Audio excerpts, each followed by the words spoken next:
Meister Eckhart, Sermon 92, Cum sero factum esset. When evening gathered, and the day had fallen, and his disciples were gathered together, God came in. As the day of bodily pleasure falls, and the evening of ephemeral things descends upon the soul, and all her powers gather together and are covered over, the light of all truth shines in the soul. That is why man must die to sin and all causes of sin. What's more, he must die to nature as if it were nothing in itself, purely seeking the glory of God and nothing for himself. Further, one must be God's own, so that God may joyously work his proper work in the soul. Adam was so completely God's own before he fell that his will was united with God in such a way that divinity shone through the will in the lowest powers so that they could not work unless commanded by the will. There God speaks his proper work and may move about in the soul. That's why Christ said, "All power is given to me in heaven and earth and Jerusalem." It's as if he meant, "It is imparted to me to work in the soul that dwells in peace. In her, the power to work my own work is given to me."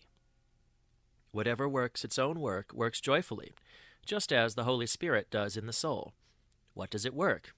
12 fruits which set man in order, man to God and to the good life. The first 3 set man in order to God. The first is love, which raises man above all ephemeral things and puts him in God, whom he loves. For the soul that is enveloped by the fire of true love, all that comes to him accidentally is immediately consumed in the fire of love. The second fruit is spiritual joy, that comes from pure awareness, that makes a man light to all good things and raises him above himself. When this happens, he rejoices. The third is the peace of the Spirit, which makes God a dweller in the soul. The next 3 set man in order for his fellow Christian. The first is kindness, which is the act of wishing goodness with all his heart for everyone. The second is being true, which is the act of wishing for his fellow Christian as he does to himself. The third is gentleness, which is when a man behaves with people so that he troubles no one. The third 3 fruits set a man in order against future suffering.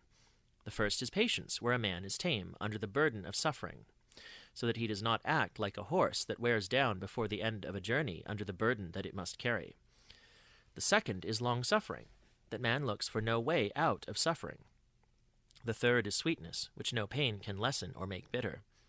The fourth 3 fruits order man to himself. The first is self-restraint, the second continence, the third self-control, that one does not take too much of things, so that one could take more, so desire ever remains sober.